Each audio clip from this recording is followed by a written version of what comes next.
Bonjour à tous, bienvenue dans les clés de l'agriculture. Aujourd'hui, comme invité exceptionnel, j'ai envie de dire dans les clés de l'agriculture, un sénateur en la personne de Serge Mériou. Bonjour, monsieur le sénateur. Bonjour.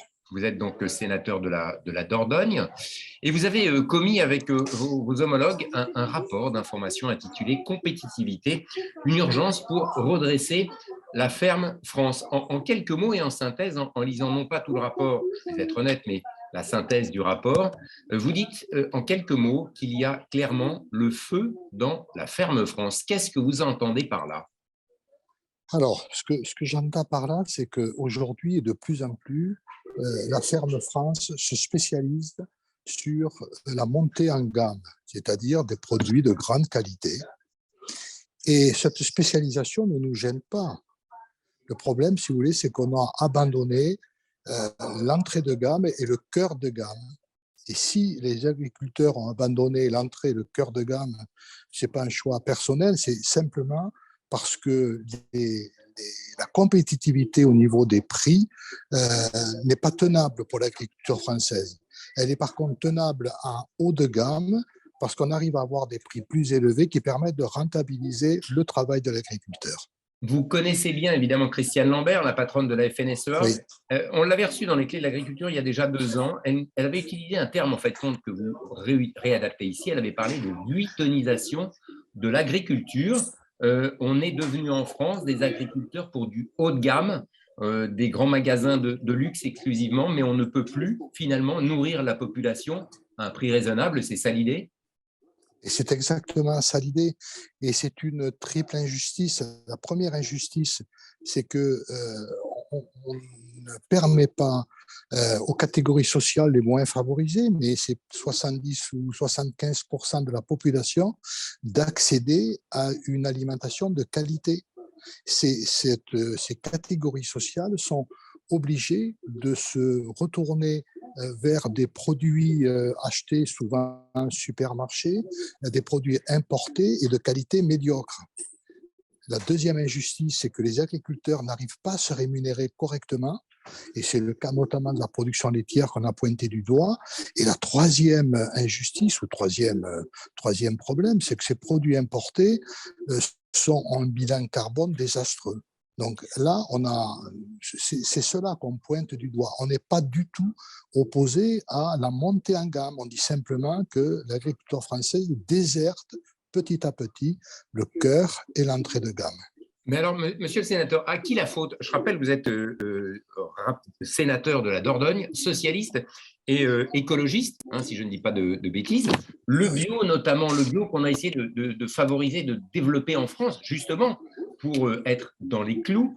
Ça aussi, c'est une montée en gamme onéreuse et coûteuse pour les agriculteurs, pour le consommateur. On ne la remet pas en cause. On ne remet pas en cause l'agriculture bio. On considère que c'est un modèle vertueux, pas plus qu'on ne remet en cause les labels, pas plus qu'on ne remet en cause les AOC, pas plus qu'on ne remet en cause la vente directe. Mais force est de constater que ça ne représente que 25 ou 30% de la production. Aujourd'hui, si vous voulez, un poulet sur deux qui est consommé en France est un poulet importé. C'est ça qui nous pose problème. Et à qui la faute, monsieur le sénateur? Finalement, à qui la faute? Ce ne sont pas les agriculteurs en eux-mêmes qui sont responsables de ça, de cette situation. Et on va sortir du contexte économique actuel immédiat, bien sûr, avec une hausse de beaucoup de matières. À qui la faute? Alors, moi, je ne dirais pas à qui la faute, je dirais enfin, quelle est la raison, plutôt, hein, quelle est la raison? Moi, je pointerai en gros trois grandes raisons. La première, c'est des coûts de main-d'œuvre qui sont plus élevés en France que dans beaucoup d'autres pays et qui créent des distorsions de concurrence. Ce sont des contraintes administratives qui, là aussi, sont extrêmement compliquées et qui entravent le travail des agriculteurs. Et ce sont peut-être des surtranspositions qui sont utilisées à l'excès.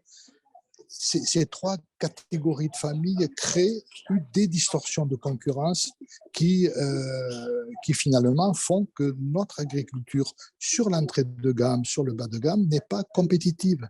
Voilà. Et ça, c'est un vrai problème qui crée des risques en termes de souveraineté alimentaire très rapidement. Si on n'y prend pas garde, on sort du marché de masse sur beaucoup de productions. Y a-t-il des solutions? Alors, dans le rapport, vous émettez quand même un certain nombre de pistes. Alors, certains pourront dire que ce sont vous enfoncez les portes ouvertes. Alors, bon, simplifier l'administration, réduire le coût de la main-d'œuvre, des pistes comme celle-là, ce sont des choses qui peuvent avoir une efficacité pour atteindre, comme vous dites, une meilleure souveraineté alimentaire, du moins le début d'une souveraineté alimentaire. Il y a des pistes qui sont aisées à mettre en œuvre rapidement pour avoir un effet dans les prochains mois, dans les prochaines années? Alors, je ne suis pas sûr qu'elle soit aisée et j'entends qu'il n'y a pas de piste, si vous voulez, révolutionnaire, parce que si elles étaient aussi évidentes que ça, elles seraient déjà mises en place. Mais nous appelons à revenir et à redonner un petit peu de bon sens et retrouver des mesures qui vont permettre à notre agriculture de retrouver cette compétitivité qu'elle a aujourd'hui perdue. On parle de la main-d'œuvre. Sur la main-d'œuvre, nous, on ne demande pas que la main-d'œuvre saisonnière, notamment, soit moins bien payée, parce que c'est déjà pas attractif le métier. Donc, si on les paye moins, on n'arrivera pas à avoir de la main-d'œuvre. Et aujourd'hui, on a des productions qui souffrent terriblement du manque de main-d'œuvre. On a vu des parcelles de fraises, par exemple, qui sont prêtes à récolter, qui n'ont pas été récoltées cette année, faute de main-d'œuvre. Donc, nous, ce qu'on demande, c'est que le système de prise en charge des charges sociales soit prolongé. Ce sont ces choses-là, alors que normalement, il devait s'arrêter en 2022, il est prolongé jusqu'en 2023. On dit les producteurs ont besoin de lisibilité, quoi. Voilà, pour ça, c'est un exemple plus précis. On a un problème avec l'eau. Il faudra qu'un jour ou l'autre, on regarde de façon, j'allais dire, en dehors, si vous voulez, de toute démagogie, qu'on regarde ce problème de l'eau. On ne peut pas aujourd'hui avoir une agriculture qui à la fois produit de la quantité et de la qualité si on n'est pas capable de résoudre le problème de l'eau. Or, on est dans un pays où il y a de l'eau. Et si vous voulez, on nous dit pas question de stocker, etc. Et on va produire de la fraise en Espagne dans des produits méditerranéens où le problème de l'eau est encore plus fort. Et résultat, on a des problèmes de bilan carbone en faisant venir les fraises chez nous. Et franchement, sur un plan moral, c'est pas quand même mieux d'aller produire de la fraise à Huelva et dans lequel on assèche et on a des difficultés pour alimenter les populations locales. Donc, c'est à cette prise de conscience que l'on appelle. Monsieur le sénateur, science-fiction, vous avez 20 ans, est-ce que vous deviendriez aujourd'hui agriculteur, honnêtement? Silence. Alors, oui. Alors, quand j'avais 20 ans, mon rêve était de devenir agriculteur. Je ne l'ai pas fait parce que l'entourage familial m'a vraiment pas encouragé à le faire. Je pense qu'ils ont fait le bon choix. Le métier est extrêmement dur, est extrêmement difficile. Et c'est un métier fabuleux, mais c'est un métier qui est extrêmement dur sur le plan des revenus, sur le plan de l'insécurité. Je ne suis pas sûr que je le ferai aujourd'hui. Est-ce qu'un rapport comme celui-là, et sans vous manquer de respect bien sûr à vous et vos homologues qui avaient fait ce rapport, ça peut servir à quelque chose concrètement, ou c'est un rapport de plus et puis voilà? Oui, je pense que ça peut servir à quelque chose. D'abord, ne serait-ce qu'à une prise de conscience.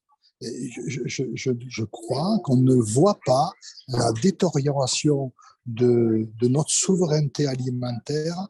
On ne la voit pas. Et ce rapport, il a pour objectif d'attirer l'attention des décideurs sur les risques de perte de cette souveraineté alimentaire, de dire qu'ensuite c'est un vrai paquebot l'agriculture, qu'il faudra du temps pour modifier, mais si on ne s'y prend pas et si on ne le fait pas, je pense que dans 20 ans, on aura une souveraineté alimentaire qui sera érodée de façon conséquente. On le voit par exemple pour les bovins. On a un non-renouvellement et des pertes d'animaux tous les ans qui se poursuivent. On termine avec une petite note, un clin d'œil, hein, sénateur Oui. de la Dordogne. Qu'est-ce qu'on a chez vous qui est bon, qui se produit encore chez vous, chez nous? Alors, chez Il nous